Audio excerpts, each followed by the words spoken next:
معزز سامعین، السلام علیکم ورحمۃ اللہ وبرکاتہ۔ سامعین اکرام، کیا تم نے کبھی کسی ایسے شخص کو دیکھا ہے جو دنیا میں ہو مگر دنیا میں نہ ہو، جو تمہارے سامنے کھڑا ہو مگر اس کی نظر کہیں اور ہو، جو تمہیں دیکھے مگر تمہیں پہچاننے سے انکار کر دے؟ یہ وہ لوگ ہیں جو حقیقت کی تلاش میں نکلے اور راستے میں خود کو ہی کھو بیٹھے۔ یہ صوفی بھی ہو سکتے ہیں اور قلندر بھی، مگر ان دونوں میں زمین آسمان کا فرق ہے۔ یہ وہ مقام ہے جہاں ایک شخص کا ہر رشتہ، ہر تعلق، ہر خواہش بے معنی ہونے لگتی ہے۔ کچھ لوگ اس لمحے میں اپنے دل کو قابو میں رکھتے ہیں اور ایک مخصوص راہ پر چلتے ہیں، یہی صوفی ہوتے ہیں۔ مگر کچھ ایسے بھی ہوتے ہیں جو ہر قید سے آزاد ہو کر، ہر اصول کو روند کر ایک ایسے سفر پر نکل جاتے ہیں جہاں واپسی ممکن نہیں۔ یہی قلندر کہلاتے ہیں۔ مگر سوال یہ ہے کہ یہ دونوں ایک جیسے کیوں نہیں؟ اور کیا ایک صوفی قلندر بن سکتا ہے یا قلندر صوفی کے مقام سے بھی آگے جا چکا ہوتا ہے؟ یہ راز ابھی پردے میں ہے، مگر ویڈیو میں آگے جا کر آپ کو معلوم ہوگا کہ روحانی دنیا میں ان دونوں کا ٹکراؤ کیسے ہوتا ہے۔ کیا صوفی کا راستہ زیادہ مخصوص ہے یا قلندر کی مستی حقیقت کی زیادہ قریب آ گئی؟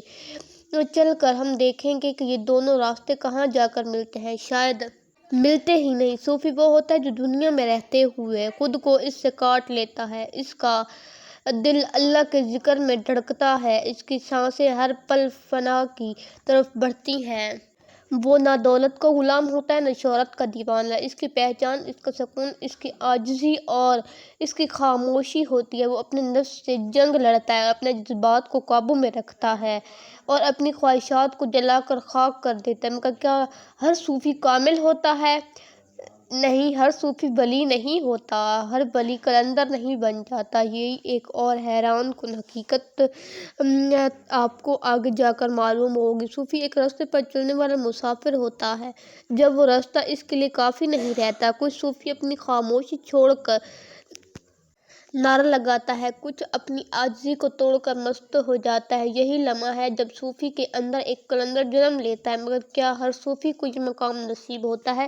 اگر ہوتا ہے تو وہ اس کے ساتھ کیا کرتا ہے؟ مگر قلندر وہ ہے جس کے لیے دنیا اور آخرت کے تمام اصول بے معنی ہو چکے ہیں۔ وہ نہ شریعت کے دائرے میں قید ہوتا ہے، نہ طریقت کی زنجیروں میں باندھا ہوتا ہے۔ وہ درویشوں کا بھی درویش، ولیوں کا بھی ولی، مگر عام آنکھ اسے مجذوب، دیوانہ یا شاید گستاخ سمجھتی ہے۔ اس کے الفاظ آگ کا دریا، اس کی نگاہ زہر کا پیالہ، اس کی مستی وہ راز ہے جو ہر کسی پر نہیں کھلتا۔ تم نے سنا ہوگا قلندر وہ ہوتا ہے جو سب کچھ چھوڑ کر عالم میں فنا ہو جاتا ہے، مگر سچ تو یہ ہے کہ قلندر فنا ہو کر بھی باقی رہتا ہے۔ اس کی ہنسی بھی وہ راز چھپے ہوتے ہیں جنہیں سمجھنا ہر کسی کے بس کی بات نہیں۔ وہ عام انسانوں کے بیچ رہ کر بھی عام نہیں ہوتا۔ اس کا دل کسی مدرسے کا محتاج نہیں ہوتا، اس کی عبادت کی کسی ضابطے میں قید نہیں ہوتی۔ وہ ہر حد کو توڑ کر دیتا ہے، ہر رسم کو مٹا دیتا ہے اور دنیا کو حیران کر دیتا ہے۔ لیکن سوال یہ ہے کہ قلندر مستی میں گم ہوتا ہے یا کسی بڑے راز کو چھپا رہا ہوتا؟ کیا وہ شریعت سے آزاد ہوتا ہے یا شریعت سے آگے بڑھ چکا ہوتا؟ کیا اس کا جنون حقیقت کے قریب تر ہے یا وہ خود بھی حقیقت کا قیدی بن چکا ہوتا ہے؟ یہ سب وہ سوالات ہیں جو اب آگے ویڈیو میں تمہیں حیران کر دیں گے۔ کیا ہر صوفی قلندر بن سکتا ہے اور کیا ہر قلندر اصل میں ایک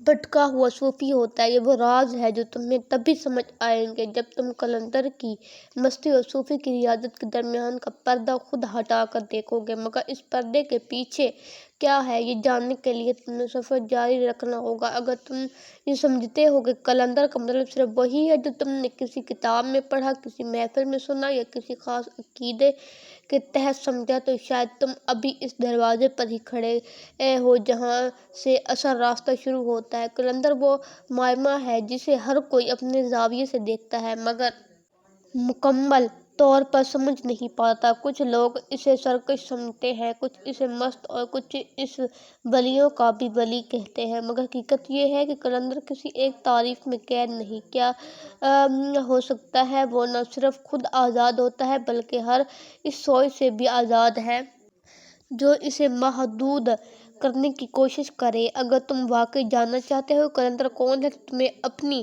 عقل کے دروازے کھولنے ہوں گے، اپنی معلومات کی حد سے باہر نکلنا ہوگا اور سب سے بڑھ کر اپنی رائے کو اس یقین سے آزاد کرنا ہوگا جو تم جانتے ہو بس وہی سچ ہے۔ اصل قلندر وہ ہے جو ہر سچائی سے آگے کا سفر کر چکا ہوتا ہے۔ اب فیصلہ تمہارے ہاتھ میں ہے۔